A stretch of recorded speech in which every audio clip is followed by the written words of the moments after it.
Welcome. In this video I want to show you how you can draw an animated line in Hitfiml Express 2 and how you can actually create it. So you want to be in a media, create new, composite shot.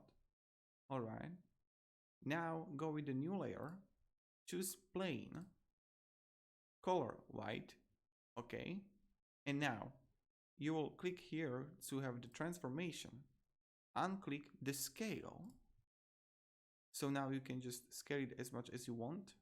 We are going to lower the left and right side, and now we have a white line. And let's animate it. Let's say that we are going to have a text here, and let's animate it to the text.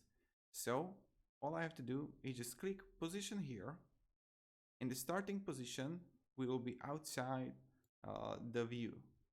Now, what I want to achieve is that I want here to be my second position. So again, I will click it like here and like here. And as you can see, it's creating this. And now let's see it.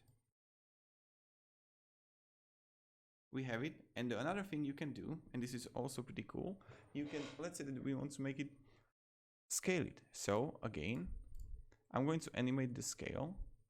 And let's say that when it comes here, it will stay like this, but on the end, it didn't even matter. I want it to go like this. So, and let's see how it looks like. Okay. See? And the text would appear. So yep, that's how you animate the draw. That's how you animate the line. And you draw a line and you make it perfect because you are a perfect person. Thank you very much, everybody, and goodbye.